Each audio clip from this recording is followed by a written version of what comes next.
こんにちは、さゆりです。今回はどうして私が日本の田舎から日本の都会に引っ越したかを話したいと思います。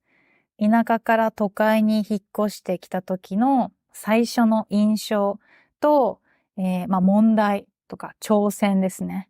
それについてお話ししていきたいと思います。これは個人的な、意見なんですけど、日本の田舎に住もうかな、もしくは都会に住もうかな、とか、思っている人にも役立つエピソードになるかなと思います。はい。私は今大阪に住んでいるんですけど、前に住んでいたのは、大阪から車で3、4時間のところにある、四国の香川県というところに住んでいました。実はその香川県に住む前までは、コロナの前だったので、海外旅行をしたり、海外で生活をしていました。で、コロナ禍になって、もうしばらく数年間は海外旅行できないだろうな、もしくは海外で生活することはできないだろうなと思って、この出身の香川県で生活することに決めました。アパートを借りて少し落ち着くことに決めました。そうですね。香川県には2019年の12月から2023年の12月ですね。だから4年も住んでいましたね。この4年間で、今までの、すごくすごくカオスな、海外生活とか、ちょっとノマドのような生活をしていたので、それを振り返ったり、思い出を何ですかね、整理したり、あと自分と向き合う時間も本当に増えました。それはすごくいい時間だったと思います。多分皆さんもコロナの時にそれを経験していたと思います。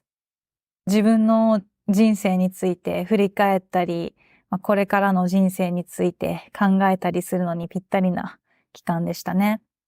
コロナをきっかけに日本語を勉強し始めたという人も多いと思います。で、その住んでいた町は高松市というんですけど、私にとって本当に天国のような場所でした。なぜかというと、自分のアパートからは、海が見えるし、その海の近くに島があって、山があって、で、天気はいつも晴れていて、で、波の音が聞こえるんですね。その海のザブーンっていう波の音が自分のアパートにいて聞こえる。すごくいい環境でした。そして、家賃、アパートの家賃もすごく安かったですね。で、食べ物も美味しいです。私は海の近くに住んでいたので、平地の部分が多かったんですね。平地というのはフラットの部分ですね。だから自転車でどこにでも行けるし、美味しいお店もたくさんあるし、島にもすぐに遊びに行けるし、いい友達もいて、家族も近くに住んでいて、本当に最高でした。そんな生活が4年も続いたんですよ。そういう穏やかで平和な生活が4年ぐらい続きました。このエピソードを聞いている人は、じゃあなんか引っ越す必要なんてなかったんじゃないとか、そんなに天国みたいな場所ならそこにずっと住めばいいじゃんって思った人もいると思います。まそうですね。客観的な意見、第三者からの意見を言うとすると、私は香川県に住んでいた方がいいんじゃないかなと、自分でも思います。自分のライフスタイルにすごく合っていると思います。でも、やっぱり、ないものねだりですね。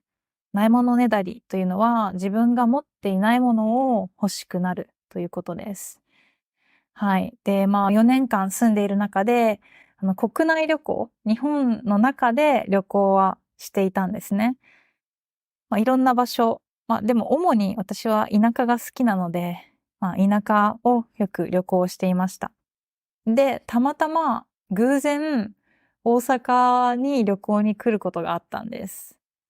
で、その時に、その大阪のエネルギーに恋をしてしまいました。そう、街に恋をしてしまったんですね。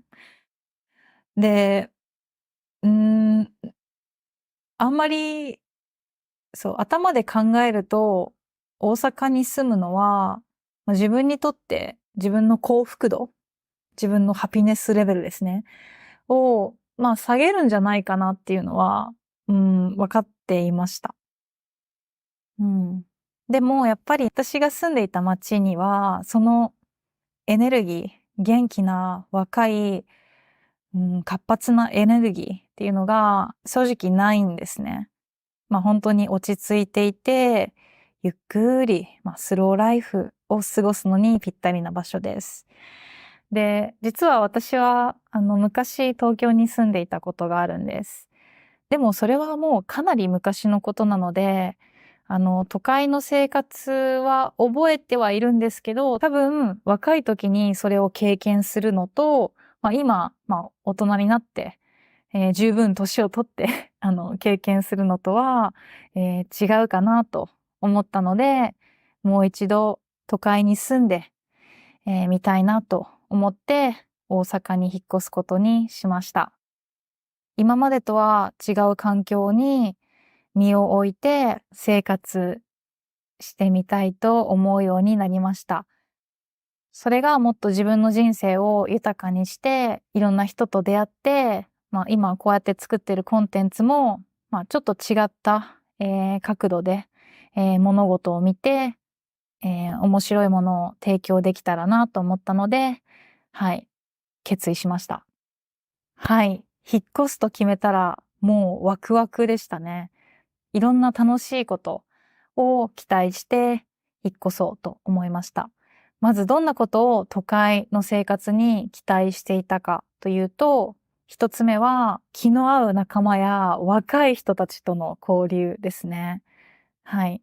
田舎には若い人たちは少ないし、気の合う友達はいたんですけど、大阪は人口が多いですから、もっとたくさんの人とつながることができると期待していました。二つ目は、私は大阪がある関西地方には住んだことがなかったので、生活をしながら旅行をしているような新鮮な気分が味わえるかなと思って、それも期待していました。三つ目は、大阪には大きな国際空港もありますし、新幹線もあるので、国内旅行とか海外旅行もすぐに自分が思った時に行けるのがいいなと思っていました。はい。でも逆に、その期待もあるけど、やっぱり、田舎から都会に引っ越すには不安もありました。うん。まず一つ目は、仲のいい友達がいない。当たり前なんですけど、新しい街なので、今までの人間関係を、一旦お休みして、新しい人間関係を作らなければいけません。だから、仲のいい友達がいないのはすごく不安でした。で、しかも、皆さんも感じているかもしれないんですけど、大人になってからの友達作りって結構難しいですよね。だから、それがどうなるんだろうって、はい。期待もありながらも、不安でした。で、二つ目。これも先ほど言った裏返し。関西のことを全然知らないっていう裏返しなんですけど、土地勘がない。土地勘がないっていうのは、どの町がどんな雰囲気とか、どんな、ものがあるとか、どんなお店があるとか、そういうのを全然知らない。土地勘がないので、ちょっと不安でしたね。はい。で、三つ目は、田舎と比べて都会は物価が高い。かなと思って、それが不安でした。最後に不安だったのは、大阪は、日本の中でも特に独特の文化があると言われています。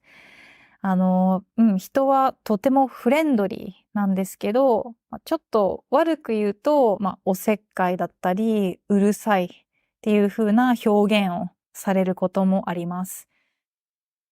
そういう文化に馴染めるかどうかというのも不安でした。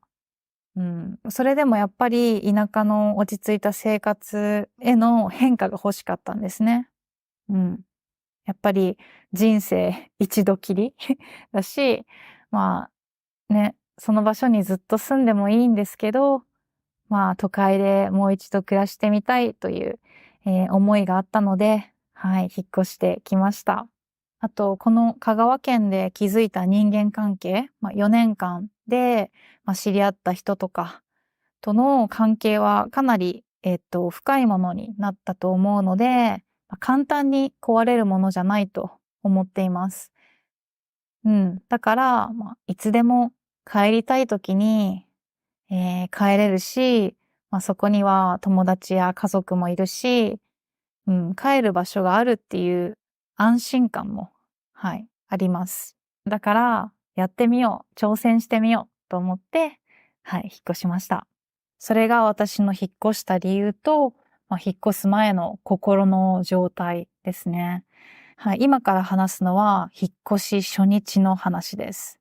初日、引っ越した日の話です。初日の印象は、そうですね、大阪の人の印象は、本当に皆さん温かいなと思います。不動産屋さん、今のマンションを紹介してくれた人も、すごく優しくて、なんかプレゼントまで用意してくれていて、はい、感動しましたね。あと、郵便局の人も、私がドアを開けようとすると、先に回ってドアを開けて持っていてくれたり、こういうのってあまり日本で私は経験したことがなかったんですよ。温かいなと、思いました。で、その日はお好み焼きを食べたんですね。大阪といえばお好み焼きが有名です。で、お好み焼きを食べに行った時に、お店の人が、おおきにって言ってくれたんです。おおきにっていうのは、大阪弁でありがとうという意味ですね。なんか、それを地元の人の方言、地元の言葉を実際の声で聞いて、今私は大阪にいる。なんか迎え入れてくれているという感じがして、温かい気持ちになりました。そういう、最初の印象、最初の、大阪の人は温かいなっていう印象があったんですけど、ちょっと、大変だなと思うこともありました。まず一つ目は、やっぱり大阪は都会なので、皆さんペースが早いんですね。いつもなんか自分が急いでるような気持ちになります。いつも焦っているような気持ちになります。なんか自分のペースを、保つのが難しい。マイペースでいることが難しいなと思うことがあります。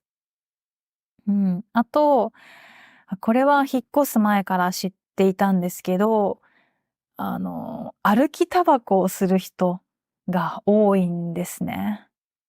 うん。歩きタバコっていうのは、歩きながらタバコを吸うことですね。私は結構タバコが嫌いなので、なんか、その歩きタバコの人とすれ違うたびに、なんか今日最悪な日だとか思ったりしますね。で、大阪はまたネクストレベルで、歩きタバコじゃなくて自転車タバコっていうのもいるんですよ。自転車に乗りながらタバコ吸ってる人もいたり、あと自転車に乗りながらお酒を飲んでる人とかもいるんですね。それは、ちょっと文化的な違いを感じますね。私がいた四国ではそういう人は少なかったし、おそらく東京では条例が厳しい。東京の法律が厳しいので、そういう人はどうなんですかね。少ないんですかね。私が住んでいた時はあまりいなかった印象ですけど、東京に住んでいる人がいたら教えてください。はい、今回はここまで話しました。まとめると、どうして田舎から都会に引っ越してきたか。どんな期待と不安があったか、そして引っ越してみた時すぐの感想や問題を話しました。次回はもっと新しい発見だとか、この経験を通じて、どんなことを学んだかなどをシェアしていきたいと思います。皆さんは、田舎から都会に引っ越したことがありますか？もしくは逆を経験したことがありますか？都会から田舎に引っ越したことがありますか？皆さんの経験をぜひ、聞いてみたいです。はい。では、今回も最後まで聞いてくれてありがとうございました。ではまた次のエピソードで。バイバーイ。お疲れ様でした。今回のようなビデオポッドキャストがもっと見たい人は、私のウェブサイトをチェックしてみてください。